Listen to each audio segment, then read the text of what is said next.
بسم اللہ الرحمن الرحیم۔ السلام علیکم۔ مسلمانوں کا امام۔ مدینے کا بازار تھا۔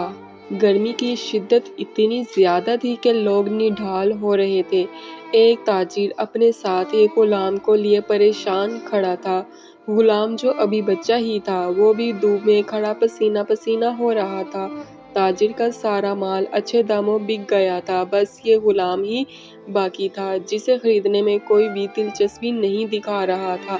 تاجر سوچ رہا تھا کہ اس غلام کو خرید کر شاید اس نے گھاٹے کا سودا کیا ہے۔ اس نے تو سوچا تھا کہ اچھا منافع ملے گا، لیکن یہاں تو اصل لاگت ملنا بھی دشوار ہو رہا تھا۔ اس نے سوچ لیا تھا کہ اب اگر یہ غلام پوری قیمت پر بھی بکا تو وہ اسے فوراً بیچ دے گا۔ مدینہ کی ایک لڑکی کی اس غلام پر نظر پڑی تو اس نے تاجر سے پوچھا کہ یہ غلام کتنے کا بیچو گے؟ تاجر نے کہا کہ میں نے اتنے میں لیا ہے اور اتنے کا ہی دے دوں گا۔ اس لڑکی نے بچے پر ترس کھاتے ہوئے اسے خرید لیا۔ تاجر نے بھی خدا کا شکر ادا کیا اور واپسی کی راہ لی۔ مکہ سے ابو حذیفہ مدینہ آئے تو انہیں بھی اس لڑکی کا قصہ معلوم ہوا۔ لڑکی کی رحم دلی سے متاثر ہو کر انہوں نے اس کے لیے نکاح کا پیغام بھیجا جو قبول کر لیا گیا۔ یوں واپسی پر وہ لڑکی، جس کا نام ثبیتہ بنت یار تھا، ان کی بیوی بن کر ان کے ہمراہ تھی، اور وہ غلام بھی مالکن کے ساتھ مکہ پہنچ گیا۔ ابو حذیفہ مکہ آ کر اپنے پرانے دوست عثمان بن عفان سے ملنے آئے تو انہیں کچھ بدلا ہوا پایا اور ان کے رویے میں سرد مہری محسوس کی۔ انہوں نے اپنے دوست سے استفسار کیا کہ عثمان، یہ سرد مہری کیوں؟ تو عثمان بن عفان نے جواب دیا کہ میں نے اسلام قبول کر لیا ہے اور تم ابھی تک مسلمان نہیں ہوئے، تو اب ہماری دوستی کیسے چل سکتی ہے؟ ابو حذیفہ نے کہا، تو پھر مجھے بھی محمد صلی اللہ علیہ وآلہ وسلم کے پاس لے چلو اور اس اسلام میں داخل کر دو جس کو تم قبول کر چکے ہو۔ چنانچہ حضرت عثمان رضی اللہ عنہ نے انہیں نبی کریم صلی اللہ علیہ وآلہ وسلم کی خدمت میں پیش کیا اور وہ کلمہ پڑھ کر دائرہ اسلام میں داخل ہو گئے۔ گھر آ کر انہوں نے اپنی بیوی اور غلام کو اپنے پاس اپنے مسلمان ہونے کا بتایا تو ان دونوں نے بھی کلمہ پڑھ لیا۔ حضرت ابو حذیفہ رضی اللہ عنہ نے اس غلام سے کہا کہ چونکہ تم بھی مسلمان ہو گئے ہو، اس لیے اب میں تمہیں غلام نہیں رکھ سکتا، لہٰذا میری طرف سے اب تم آزاد ہو۔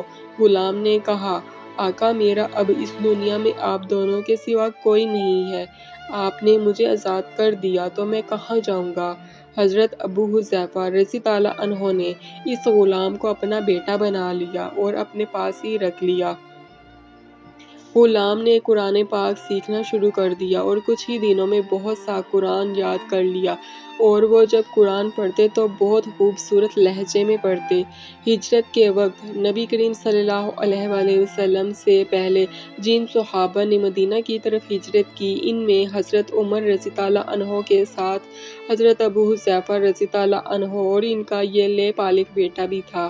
مدینہ پہنچ کر جب نماز کے لیے امام مقرر کرنے کا وقت آیا تو اس غلام کی خوبصورت تلاوت اور سب سے زیادہ قرآن حفظ ہونے کی وجہ سے انہیں امام چن لیا گیا، اور ان کی امامت میں حضرت عمر رضی اللہ عنہ جیسے جلیل القدر صحابی بھی نماز ادا کرتے تھے۔ مدینہ کے یہودیوں نے جب انہیں امامت کرواتے دیکھا تو حیران ہو گئے کہ وہی غلام ہے جسے کوئی خریدنے کے لیے تیار نہ تھا۔ آج دیکھو کتنی عزت ملی کہ مسلمانوں کا امام بنا ہوا ہے۔ اللہ پاک نے انہیں خوشبلو اس قدر بنایا تھا کہ جب آیت قرآنی تلاوت فرماتے تو لوگوں پر ایک محویت طاری ہو جاتی اور راہ گیر ٹھٹک کر سننے لگتے۔ ایک دفعہ ام المومنین حضرت عائشہ رضی اللہ عنہا کو رسول اکرم صلی اللہ علیہ وسلم کے پاس حاضر ہونے میں دیر ہو گئی۔ آپ صلی اللہ علیہ وسلم نے توقف کی وجہ پوچھی تو بولیں کہ ایک قاری تلاوت کر رہا تھا، اس کے سننے میں دیر ہو گئی، اور خوشحالی کی اس قدر تعریف کی کہ آن حضرت صلی اللہ علیہ وسلم خود چادر سنبھالے ہوئے باہر تشریف لے آئے۔ دیکھا تو وہ بیٹھے تلاوت کر رہے ہیں۔ آپ صلی اللہ علیہ وسلم نے خوش ہو کر فرمایا، اللہ پاک کا شکر ہے کہ اس نے تمہارے جیسے شخص کو میری امت میں بنایا۔ کیا آپ جانتے ہیں کہ یہ خوش قسمت صحابی کون تھے؟ ان کا نام حضرت سالم رضی اللہ عنہ تھا، جو سالم مولوی ابو حضرت حذیفہ رضی اللہ عنہ کے نام سے مشہور تھے۔ انہوں نے جنگ موطا میں جام شہادت نوش کیا۔ اللہ کی کروڑاں رحمتیں ہوں ان پر۔